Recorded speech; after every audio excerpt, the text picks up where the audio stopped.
రిషికి కనపడకుండా హగ్గిచ్చి రావటం ఎలా? Yes, super idea. Current off చేసేస్తే సిగ్నల్ వచ్చింది, ఇక నుంచి పోవాలి. వదులు.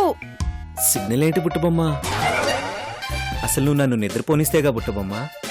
రాత్రంతా నీ హగ్ హ్యాంగ్ ఓవర్లోనే ఉన్నాను. హగ్గిచ్చానంటాడేంటి? కలగన్నాడా? సరే సరే హీరో, నాకు జర పనుంది, మళ్ళీ చేస్తా. Bye. Okay bye బుట్టబొమ్మ.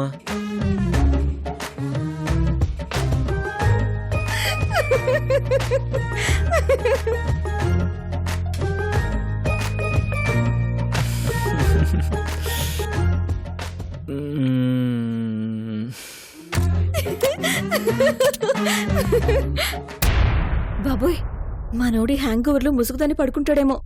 Marriage bureau అతను వస్తాడు, వెళ్ళి లేపాలి. రిషి గారు, రిషి గారు, రిషి గారు, రిషి గారు. ఏయ్, పొద్దునే ఏంటి నీ ఎదోనసా? ఓహో, చూస్తుంటే ఏదో ఊహల్లో విహరిస్తున్నట్టున్నారు.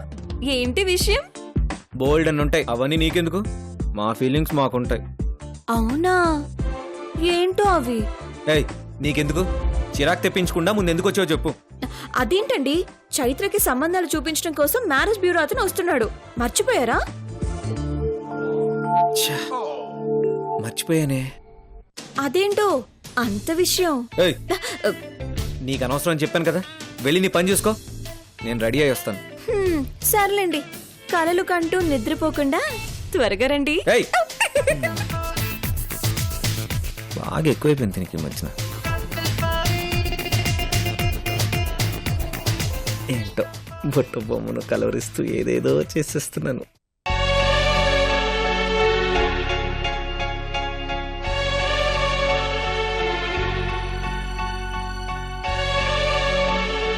అమ్మా, ఈ అబ్బాయి పేరు అభిరామ్. మంచి అందగాడు మాత్రమే కాదు, పేరుకు తగ్గట్టే అన్నీ శ్రీరాముని లక్షణాలే. అమెరికాలో సాఫ్ట్వేర్ ఇంజనీర్, నెలకి 5 లక్షల పైన ఆదాయం. జూబ్లీ హిల్స్ లో 2 ఇళ్ళు, కోకాపేటలో ఫామ్ హౌస్ ఉన్నాయి. మంచి స్థితిమంతుల కుటుంబం. ఒక్క మాటలో చెప్పాలంటే మీ అమ్మాయికి పర్ఫెక్ట్ జోడి అమ్మా.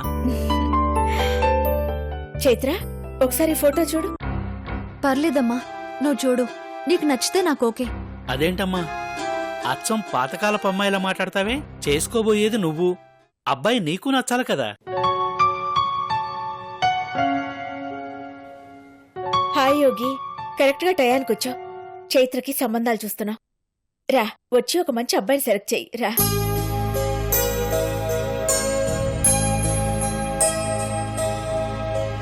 చెల్లెల మనసేంటో, తన మనసుకి ఎలాంటి వాడు నచ్చుతాడో నాకు బాగా తెలుసమ్మా. అవునా కదా చెల్లి?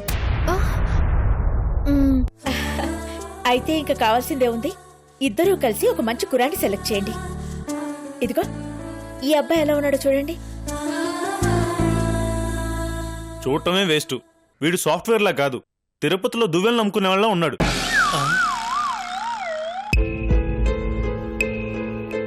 ఇదిగో ఇతను డాక్టర్ అండి.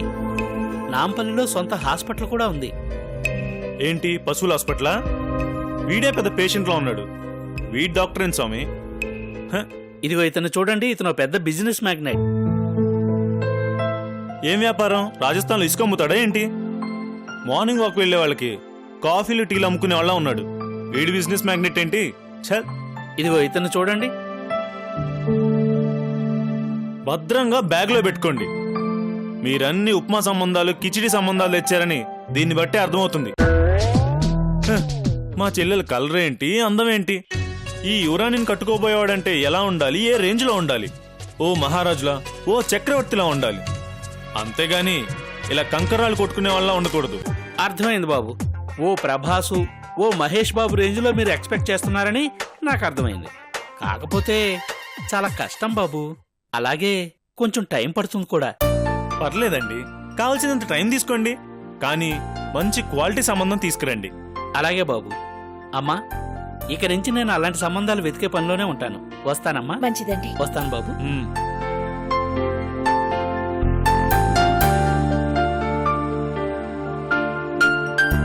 అమ్మా, వేసుకునే బట్టల విషయంలోనే మనం 1కి 10 సార్లు చూసి ఇది మనకు బాగుంటుందా లేదా అని ఆలోచించి మరీ తీసుకుంటాం. బట్టల విషయంలోనే అంతగా ఆలోచించినప్పుడు జీవితాంతం కలిసి ఉండే వాడి విషయంలో ఇంకెంతగా ఆలోచించాలమ్మా. అందుకే ఇలా హడావిడిగా కాకుండా మంచి సంబంధాన్ని చెల్లిని పువ్వుల్లో పెట్టుకొని చూసుకునేవాడిని చూసి చేద్దాం. నాకు కావాల్సింది కూడా అదే యోగి. చైత్ర ఏ కష్టం లేకుండా సంతోషంగా ఉండాలి. అందుకోసం ఏం చేయాలో నాకు తెలుసమ్మా. ఈ విషయాన్ని పంతులకు అర్థమయ్యేలా చెప్పొస్తాను.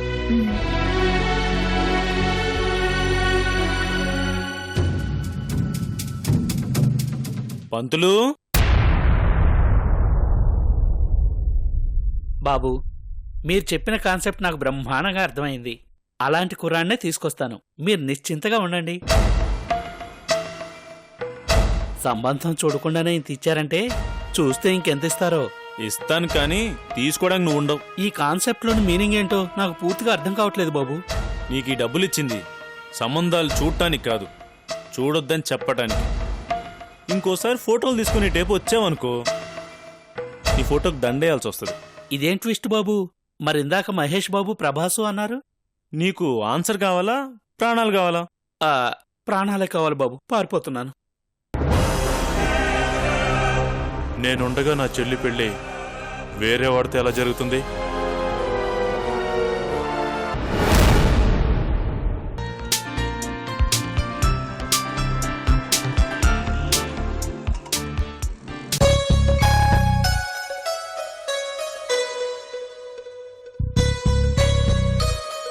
ఇతని పేరు శంకా కృష్ణకృష్ణ.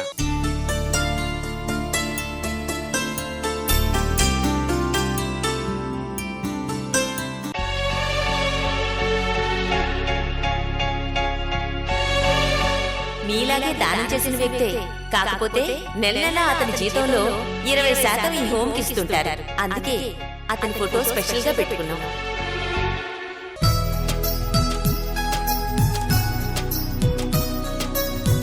గమ్మత్తుగా పేరులో 2 కృష్ణులున్నా గుణగణాల్లో మాత్రం 10 మంది రాములున్నారండి.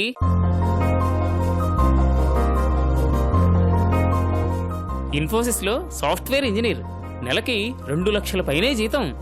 ఇక పర్సనల్ విషయానికి వస్తే అబ్బాయి అసలు ఈ కాలంలో పుట్టవలసిన వాడే కాదండి. అతని క్యారెక్టర్ ని పోల్చడానికి వజ్రాలు, ముత్యాలు, వైడూర్యాలు ఇవేవి సరిపోవంటే నమ్మండి. రోజూ గుడికి వెళతాడు, నెల నెల అనాథ శరణాలయానికి వెళతాడు. తన జీతంలో 10% అనాథలకు దానం చేస్తాడండి. ఇంకో ముఖ్యమైన విషయం, ఆడవాళ్ల వైపే కాదు కదా, అసలు ఆడవాళ్ల బట్టలమ్మే షాపు వైపు కూడా కన్నెత్తి చూడడంటే నమ్మండి. అంత బుద్ధిమంతుడండి. మరీ ఎక్కువ అనుకోపోతే ఇతని గురించి ఒక్క ముక్క చెప్తానండి. చీమ ఎదురొస్తే కూడా సైడ్ ఇచ్చే పర్సన్ అండి. దీన్ని బట్టే అర్థం చేసుకోవచ్చు ఇతని క్యారెక్టర్ ఏంటా అన్నది. మా మ్యారేజ్ బ్యూరోకి రోజు కొన్ని 100 ఫోటోలు వస్తుంటాయండి. కానీ ఇంత మంచోడిని, ఇలాంటి మంచి లక్షణాలు ఉన్నోడిని నేను ఇంతవరకు చూడలేదంటే నమ్మండి. ఇతని గురించి మీరు అసలు ఆలోచించాల్సిన అవసరం లేదండి. కళ్ళు మూసుకొని మీ చెల్లెలకిచ్చి పెళ్లి చేసేయచ్చు. ఎందుకంటే ఇతను నచ్చని వాళ్ళంటూ ఎవరూ ఉండరు. ఇప్పటిదాకా ఓ 100 మందికి చూపించుంటాను, ప్రతి ఒక్కరికి నచ్చారండి. అన్ని క్వాలిటీస్ ఉన్నప్పుడు, అంతమందికి నచ్చినప్పుడు మరిప్పటిదాకా పెళ్ళెందుకు కాలేదో అదే నాకు అర్థం కావట్లేదండి. అతనితో కలిసి మాట్లాడిన తర్వాత ప్రతి ఒక్కళ్ళు అతన్ని ఆకాశానికి ఎత్తుతూ మాట్లాడిన వాళ్లే. కానీ ఇంటికెళ్ళి మాట్లాడిన తర్వాతే ఏం జరుగుతుందో ఏమో అర్థం కావట్లా.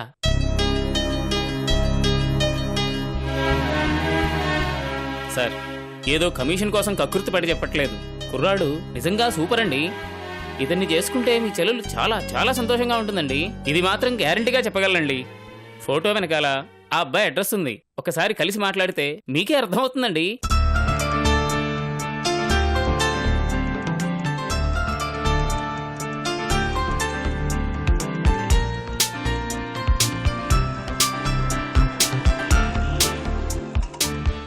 వీళ్ళెవరో అర్జెంటుగా మాట్లాడాలని ఫోన్ చేసి ఇంకా రాలేదేంటి?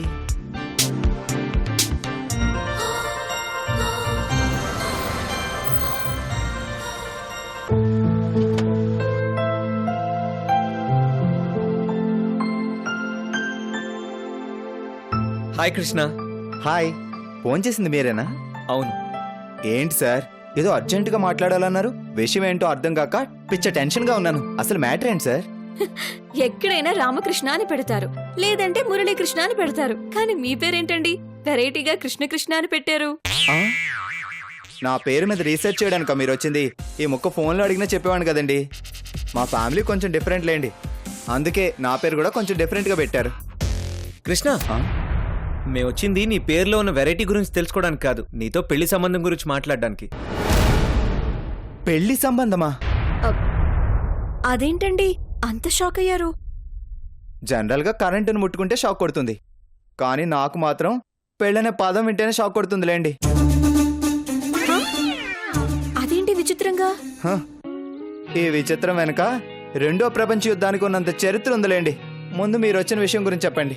మ్యారేజ్ బ్యూరో అతను మీ ప్రొఫైల్ చూపించాడు. మీరు ఒకసారి మా చెల్లి ఫోటో చూసి మీకు నచ్చితే మిగతా విషయాలు మాట్లాడుకుందాం. చూడండి.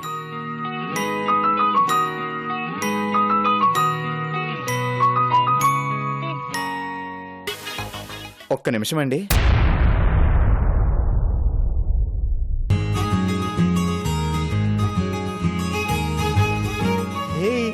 అమ్మాయి సూపర్ గా ఉంది.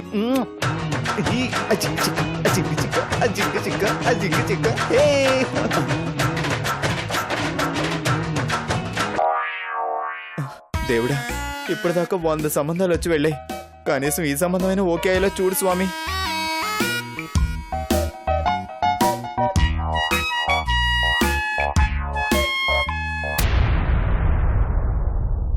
మీ చెల్లెలు నాకు బాగా నచ్చిందండి. Bye. Hello hello hello hello అదేంటండి నచ్చిందని చెప్పి అలా వెళ్ళిపోతున్నారేంటి? నచ్చిన ఏం ప్రయోజనం లేండి, ఎలాగో పెళ్ళవద్దు కదా.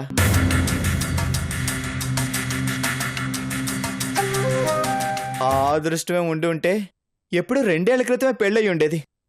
ఈ పాటికి నా చేతులు ఓ బుజ్జి పాప కూడా ఉండి ఉండేది. ఆ రాతలేకే కదా క్రికెట్లో రోహిత్ శర్మ డబుల్ సెంచరీ చేసినట్టు నేను పెళ్లి చూపుల్లో సెంచరీ చేశాను.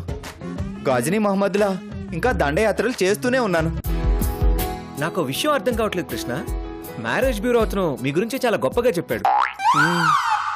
ఈ కాలంలో నీలాంటి కుర్రాళ్ళు ఉండడం చాలా కష్టమని, నువ్వు మంచితనానికి మారిపోయారని, నీకు దాన ధర్మాలు చేసే మంచి లక్షణాలున్నాయని, భూతద్దం వేసి వెతికినా సరే నీలో ఒక్క చెడు లక్షణం కూడా కనిపించదని, ఇన్ని మంచి క్వాలిటీస్ ఉన్న అబ్బాయిని ఎవరైనా సరే కళ్ళకు అద్దుకొని చేసుకుంటారు. మరి అలాంటిది నీకెందుకు పెళ్లి కావట్లేదో నాకు అర్థం కావట్లేదు.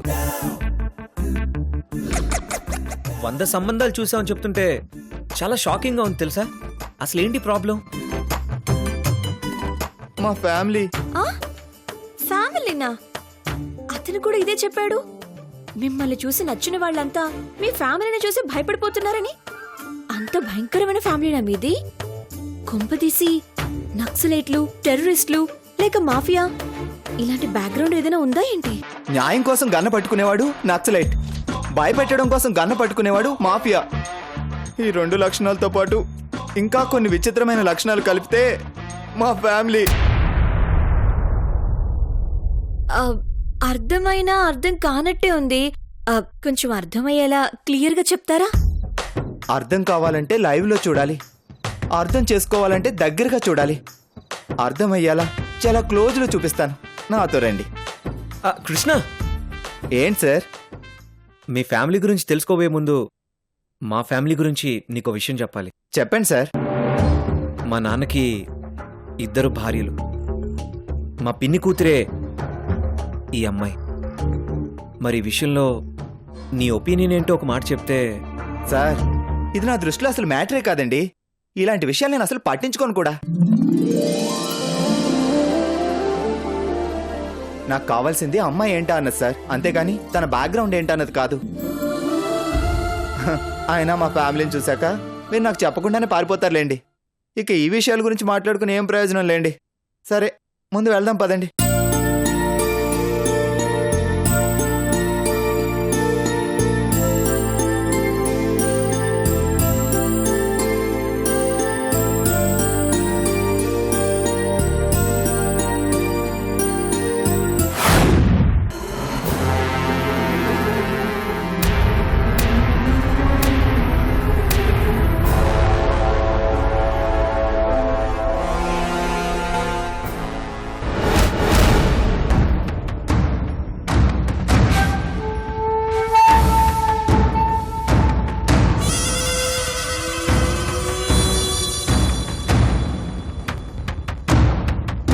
అక్క గీ బద్మాష్ గడు మస్తు సతాయిస్తుండే.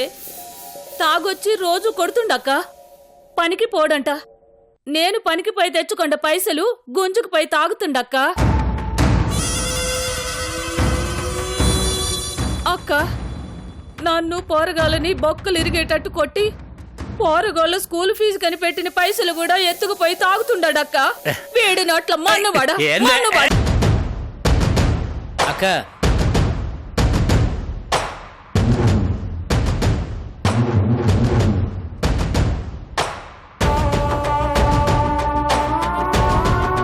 అక్క ఎప్పటి సొందో మస్తు భరించిన ఇక బద్మాష్ గంతో ఏగుడు నా వల్ల కాదక్క. అరే చూప్, పబ్లిక్ లో మొగుడు గురించి గిట్లనైనా మాట్లాడేది. గా పురాణాల్లో గా పతివత ఎవరో సాని కొంపుకి మొగుడిని గిట్టనే తీసుకుపోయిందంట. మరి నేను మందు షాపు పోతే నువ్వు గిట్లంటే గెట్లాగే, గిట్లయితే నువ్వు పతివత గెట్లవుతావే చెప్పు. ఖామోష్ ఖామోష్ ఖామోష్ ఖామోష్ ఖామోష్.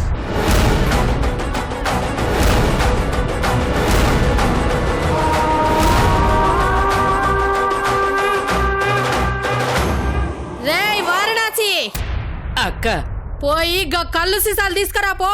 గట్లనే అక్క. అక్క తెచ్చినా అక్క. ఏ పంచాయికి పిలిపిస్తే ఏ కొరడా దెబ్బలు కొడతారో నిప్పుల మీద నడిపిస్తారేమోనని మస్తు భయపడినా. కానీ నువ్వు మస్తు మంచిదానివక్క, తాగనీకి కళ్ళు తెప్పించినావు. నువ్వు మనూరి మైసమ్మవక్క, మైసమ్మవక్క. రేయ్ బేవకూఫ్, సావు లెక్కలు చేసినావనుకో కవ్వాబులు కాల్చినట్టు కాలుస్తా బిడ్డ. వచ్చాయి రంగి అక్క, గా కళ్ళు తాగవే అక్క. తాగు అక్క, దీనికి పాలు తాగిడే రాదు, కళ్ళేం తాగిద్ది. నాకైతే మస్తుగొస్తది. ఒక సంపుడు సంపాలనక్క. సంపుతని తల్లి. అరే హౌలే, ఇంకొక పాలి నీ నోటి నుంచి గా అవాజ్ గిట్లా రావాలా బిడ్డ. నీ సావు అవాజ్ గా దేవుడింటాడు. తాగవే తాగు.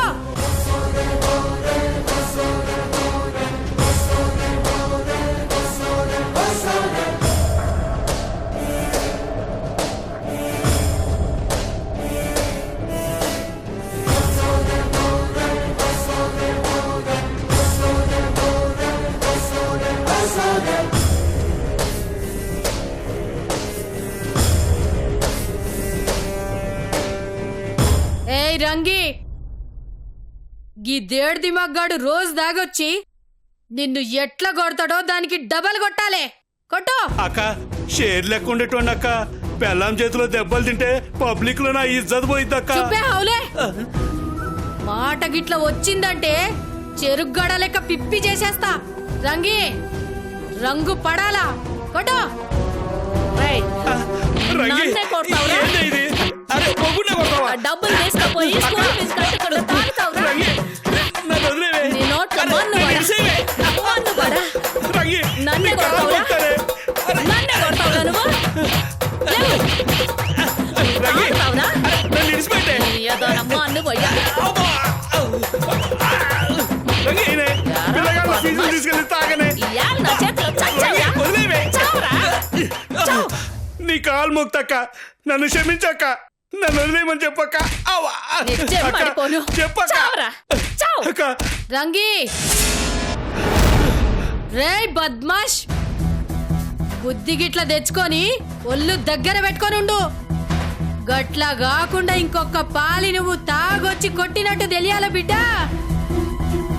కళ్ళు సీసాలని రక్తం పోసి అమ్మేస్తా. సంజైనదా? సమజైందక్క. రేయ్ అందరూ ఇన్నుండ్రి. ఈ సంక సక్కుబై ఇలాఖల పశువులు సాకెట్లా ఉండాలా, కుక్కలు వాకిట్లా ఉండాలా, మొగళ్ళు అదుపులో ఉండాలా. గట్లా కాకుండా తేడా రావాల బిడ్డ. ఒక్కొక్కలను తుక్కుడాలు కింద నరుకుతా. పోండ్రి.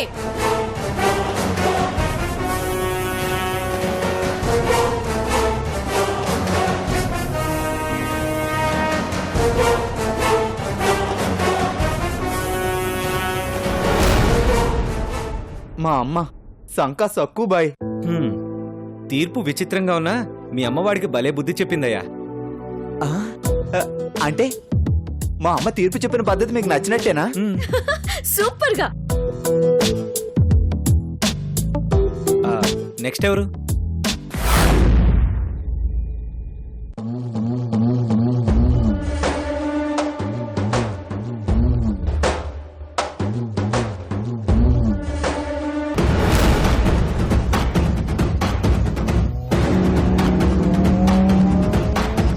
అదేంటి ఇక్కడ గేదెల్ని పేర్లతో పిలుస్తుంటారా? అవి గేదెల పేర్లు కాదండి, వాటి ఓనర్ల పేర్లు. ఆ? మరి వాటి మీద ఎందుకు రాశారు విచిత్రంగా? ఎందుకు రాశారో మీకే అర్థం అవుతుంది, చూడండి. రండ్రా, పట్టుకురండి, కట్టండి. ఎవడొస్తాడో చూస్తా. దేని తల్లి, కట్టండి, కట్టండి రాని. అన్నా అన్నా అన్నా అన్నా తప్పైంది అన్నా, క్షమించన్నా. అన్నా అన్నా నీ కాలు పట్టుకుంటావు అన్నా. అన్నా. ఏంద్రా ఉడుతున్నారు? అన్నా ఒర్లుడు కాదన్నా, ఏడుస్తున్నామన్నా. గదేందన్నా, పాలిచ్చే గేదని గట్లా తీసుకొచ్చినారేందన్నా? మరి ఎట్లా తీసుకురావాలి? లారీలోకి ఇట్లా ఎక్కించుకొని తీసుకురావాలా? గది కాదన్నా, మేమంతా దీనిపైనే ఆధారపడి బతుకుతున్నామన్నా. నువ్వు గిట్లా తీసుకొస్తే మేము ఎట్లా బతకాలన్నా? పోరగాళ్ళకి ఇట్లా పస్తుంటారన్నా. గట్లనా? మరి చెప్పవేంది? అవురా, ఈ బర్రెలు గోరెండికి పైసలు ఎవడిచ్చిండ్రా నీకు? మీరే ఇచ్చినారన్నా. కాదా? పైసలు తీసుకునేటప్పుడు ఏమని చెప్పిండ్రా మీరు? నెల నెలా మిత్తి పైసలు ఇస్తామని చెప్పినామన్నా. 6 నెలలు అవుతుంది, ఒక్క పైసా ఇచ్చిండ్రా బే? అంటే జర హ్యాండ్ టైట్ ఉందన్నా, అందుకే. చుబ్బే చుబ్బే సాలే, నక్కరాలు చేసినావంటే నారాలు ఇస్తా బిడ్డ. ఏమ్రా సాలే, మీరు చెప్పే హౌల కథలు వినడానికి నేను పగనగా లెక్క కనబడుతున్నాను బే. హట్!